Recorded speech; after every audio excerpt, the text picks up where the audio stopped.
Welcome to wild. నేను మీ జాకిర్ హుసేన్. ప్రస్తుతం మనతోటి సీనియర్ జర్నలిస్ట్ సిఎస్ రావు గారు ఉన్నారు. వెల్కమ్ చెప్పేద్దాం. హాయ్ సార్, నమస్తే. నమస్తే. అయితే ఇప్పుడు రీసెంట్గా జగన్మోహన్ రెడ్డి గారు రైతుల్ని పరామర్శించడానికి పొదిలి వెళ్ళారు కదా. అయితే అక్కడ కొంతమంది రౌడీల్ని అరేంజ్ చేశారన్నట్టుగా తెలుస్తుంది సార్. దాన్ని అసలు ఎలా గెస్ చేశారు, అసలు ఏంటి ఆ ఇష్యూ? అంటే అక్కడ పాల్గొన్న వాళ్ళందరినీ మనం రౌడీలు అనలేము, ఎందుకంటే రైతులు కూడా ఉన్నారు. సరే, రైతుల్లో కూడా కొంతమంది అగ్రెసివ్గా వ్యవహరించేటువంటి వాళ్ళు ఉన్నారు. అయినంత మాత్రాన వాళ్ళని రౌడీలు అనలేము. రౌడీ షీట్ ఓపెన్ చేసినటువంటి వాళ్ళని మాత్రమే మనం రౌడీలు అనాలి. అయితే ఇక్కడ ఏడాది పూర్తయినటువంటి సందర్భంగా చంద్రబాబు నాయుడు గారు మాట్లాడుతూ మీడియాలో రౌడీలతోటి కలిసి వెళ్ళి జగన్మోహన్ రెడ్డి గారు అక్కడ డిస్టర్బ్ చేశారు పొదిల్లో అనేటువంటిది వ్యక్తం చేశారు. సరే, అసలు ప్రీ ప్లాన్డ్ కానీ గొడవ చేయడానికి ఆయన వెళ్ళాడు అనేది తెలుగుదేశం పార్టీ ఇప్పుడున్న ప్రభుత్వం యొక్క ఆరోపణ. అది నిజమా కాదా అని నిర్ధారించేది ఎవరు? Investigation officers. అక్కడ ఉండేటువంటి పోలీసులు, అక్కడ ఏఎస్పీ నాగేశ్వరరావు గారు అనుకుంటా, ఐ థింక్ నాగేశ్వరరావు గారు అనుకుంటా పేరు. సార్, ఆయన ఇన్వెస్టిగేషన్ అయితే చేశారు.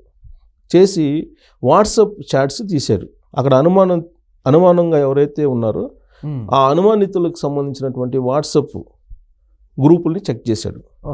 చెక్ చేస్తే జగనన్న వస్తున్నాడు, ప్రభుత్వ రూల్స్ కాదు, జగన్ రూల్స్ని పాటించాలి అని టెక్స్ట్ తోటి వాళ్ళు ఆ గ్రూపుల్లో పోస్ట్ చేసుకున్నారని చెప్పి పోలీసులు ఐడెంటిఫై చేశారు. జగనన్న వస్తున్నారు, ప్రభుత్వ రూల్స్ కాదు, జగనన్న రూల్స్ మనం పాటించాలి అనేది టెక్స్ట్ మెసేజ్. దాన్ని వైఎస్ఆర్ కాంగ్రెస్ పార్టీకి సంబంధించినటువంటి కొంతమంది షేర్ చేసుకున్నారు. 2 days ముందు ఆయన రావడానికి, ఆయన పొదిలి వెళ్ళడానికి 2 days ముందు షేర్ చేసుకున్నారు అనేటువంటి విషయాన్ని ఇప్పుడు పొదిలి పోలీసులు ఐడెంటిఫై చేశారు. ఇవాళ టెక్నాలజీ బాగుంది. ఎక్కడ ఎవరు ఏం చేసినా ఇమీడియట్గా ఐడెంటిఫై చేస్తున్నారు. కారణం ఏంటంటే మొబైల్ లేనటువంటి వాళ్ళు, మొబైల్ యూజ్ చేయకుండా ఉండేటువంటి వాళ్ళు చాలా తక్కువ. అందరూ యూజ్ చేస్తున్నారు. ఇంట్లో 4 ఉంటే 4 ఫోన్లు, ఇంకా ఎక్స్ట్రా ఉంటే ఇంకో సిమ్కి ఎక్స్ట్రా వాడుతున్నారు. కాబట్టి వన్స్ మీరు మొబైల్ వాడటం మొదలు పెడితే మీకు రహస్యాలంటూ ఏముండవు, అన్నీ బహిర్గతమే. దాంట్లో ఎవ్రీథింగ్ ఉంటుంది. ఎవరితో మాట్లాడుతున్నావు, ఏం మాట్లాడావు, ఎంతసేపు మాట్లాడావు, ఎవరితో రిలేషన్ ఉంది, ఇవన్నీ తెలిసిపోతుంది. పోలీసులకి చాలా ఈజీ అయిపోయింది. ఒకప్పుడు దొంగను పట్టుకోవాలంటే చాలా కష్టపడేవాళ్ళు, ఇవాళ చాలా ఈజీగా పట్టేసుకుంటున్నారు. సో టెక్నాలజీని వివేకానంద రెడ్డి గారు మర్డర్ కేసులో ఈజీగా పట్టేసుకున్నారు కదా. గూగుల్ టేక్అవుట్ ద్వారా ఎవరు ఆ రోజున హత్య చేసిన రోజు ఉన్నారు అనేది గూగుల్ టేక్అవుట్ పట్టించేసింది. ఆ గూగుల్ టేక్అవుటే లేకపోతే అసలు వివేకానంద రెడ్డి గారిని ఎవరు మర్డర్ చేస్తుంటారు అనే దాని మీద అసలు వాళ్ళు నిర్ధారణ కూడా చేయలేని పరిస్థితి. సో కాబట్టి టెక్నాలజీ ఉంది. ఆ రోజున పొదిలికి జగన్మోహన్ రెడ్డి గారు వెళ్ళినప్పుడు జగన్మోహన్ రెడ్డి గారికి క్లోజ్ సర్కిల్లో ఉంది ఎవరు, ఆ ఫోన్స్ ఎన్నైతే యాక్టివేట్లో ఉన్నాయో అన్నీ వాళ్ళు ఐడెంటిఫై చేశారు. ఆ యాక్టివేట్లో ఉన్నటువంటి ఫోన్లో నుంచి ఎవరి ఫోన్కి ఎక్కువ మెసేజ్లు ఎలా వెళ్ళాయి. ఈయన రావడానికి ముందు, పొదిలికి చేరుకోవడానికి ముందు జగన్మోహన్ రెడ్డి గారు ఎవరి ఫోన్ నుంచి ఎవరికి ఎక్కువ మెసేజ్లు వెళ్ళాయి, ఏం మెసేజ్లు వెళ్ళాయి, వీటన్నిటి గురించి ఐడెంటిఫై చేసిన తర్వాత ఫైనల్గా పొదిలి పోలీసులు తేల్చింది ఏంటంటే జగనన్న రూల్స్ మాత్రమే ఆ రోజు మనం అనుసరించాలి అనేటువంటిది టెక్స్ట్.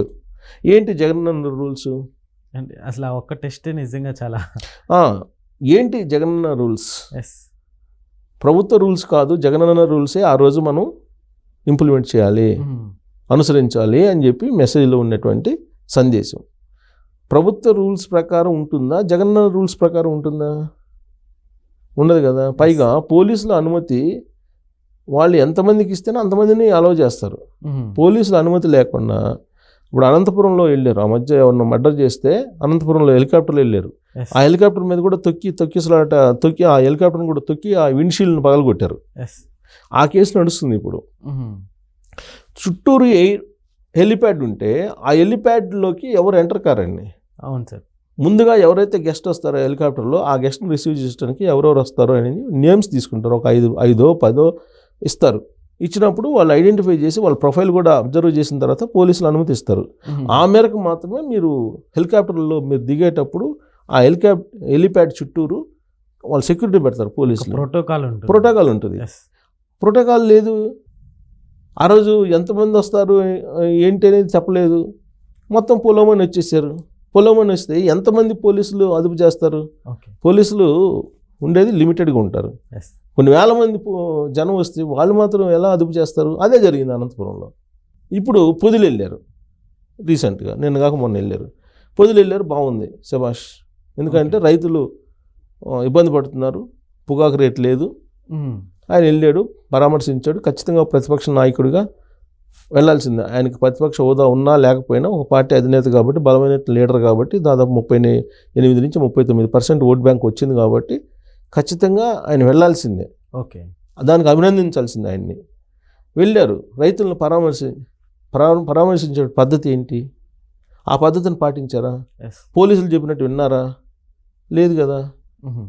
ప్లస్ ఆ రోజున ఆల్రెడీ ఇక్కడ అమరావతిని వేసేల రాజధాని అని చెప్పి అన్నటువంటి క్రమంలో రాష్ట్ర వ్యాప్తంగా కూడా మహిళలు నిరసన వ్యక్తం చేస్తున్నారు. జగన్మోహన్ రెడ్డి గారు అక్కడికి వెళ్ళిన సందర్భంగా వాళ్ళు నిరసన వ్యక్తం చేశారు.